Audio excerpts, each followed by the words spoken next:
Hey everybody, how you doing? I'm on my lunch break, and as I was sitting here thinking about my day and thinking about what I have been working on, both personally and in my business, the last couple of weeks, I wanted to share some things with you guys that I have discovered and that I have actually begun implementing in my own life, and just tracking to see how that has changed how I experience every day.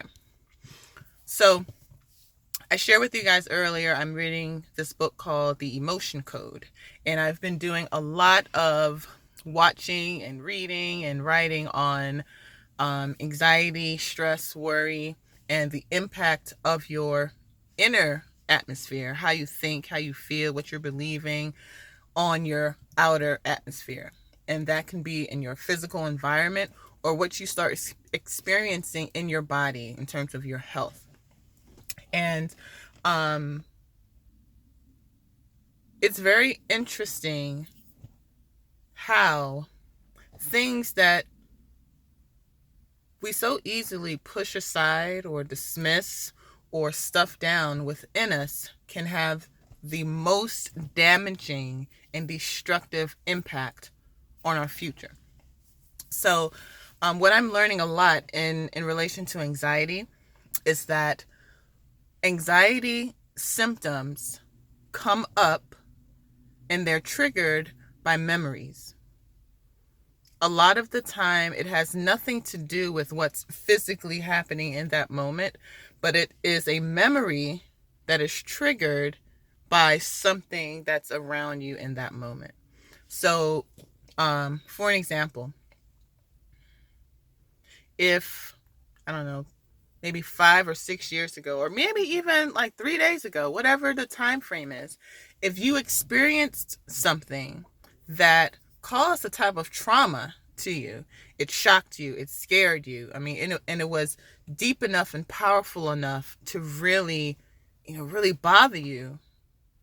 That emotion, that fear, that shock, that overwhelm, if you don't deal with it and if you don't process it and if you don't resolve it, like, okay, this happened here, I'm fine, and you release that emotion, if you don't do that, if you don't do that inner work, that thing will stay stuck in you.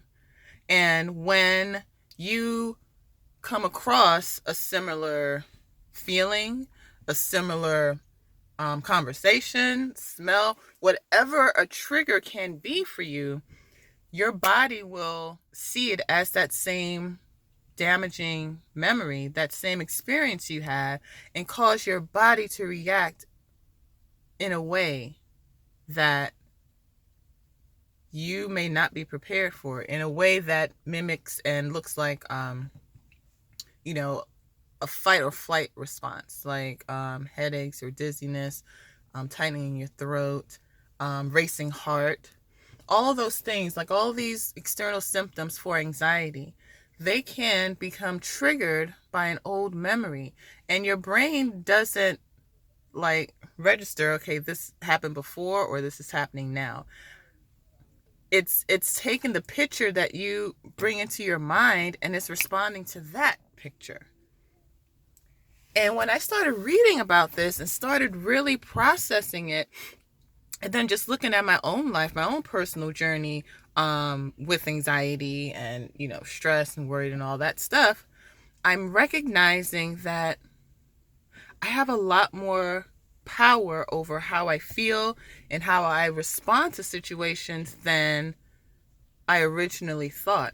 And you have the same power as well. Um, and this is nothing against having to take medication or going to talk therapy, none of that stuff. We all have to walk our journeys, right? But for me, I'm recognizing that when anxiety is triggered in me, it's because of a certain memory that I've associated with a certain situation, a certain conversation, a person, whatever that is. And knowing that now, being equipped with that knowledge, gives me the power to make a different choice in that moment. And if I feel heart palpitations, dizziness, headache, any of those symptoms, I can speak to it. Like, okay, nothing is physically wrong with me right now. So you are remembering something that is no longer real. You're remembering something that has been resolved. You are safe. There's nothing to fear. There's nothing to be concerned about. So let's just keep moving and keep going on with our day and move through those symptoms, move through those physical symptoms and sensations that you're feeling, and then get on the other side, because what we have to recognize is that we are spirits in a body living this life. So there are two sides of us. There's the spiritual side and there's the physical side. And you have to gain wisdom in both of those areas in order to walk a truly healed life. Now, if there is something going on with your adrenal glands, which is what releases the adrenaline and cortisol and all that kind of stuff that causes the fight or flight response. If there is something wrong with your adrenal glands, you can speak affirmations all day, and that's not going to change that. You have to do work on the adrenal glands, changing your diet. I mean, whatever it is that you have to do, but you got to research that stuff, and you have to be aware that there's a connection there. And your amygdala. I mean, there's so much more to this wellness journey, this inner and outer wellness journey, but you have to gain the knowledge in it and then apply it.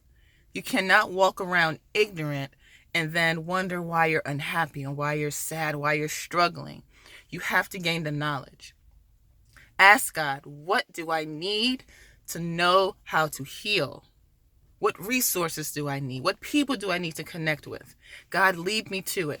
I am open to receiving that information because I want more for my life. Ask for what you want, and then be ready to receive it, digest that information, and apply it to your life immediately. I mean, I did that, and I'm telling you, it changed so much for me. It made me feel so hopeful and empowered that whatever negative thing I may have been experiencing, I have the power and the authority to change that thing like that. We all have the power to choose peace over the chaos that we are experiencing. And the more I learn about it, the more I'm going to share it with you guys. So that was my little tip for today. I hope you guys gain something from that. And that goes across not even just your mental and physical health, your relational health, your spiritual health.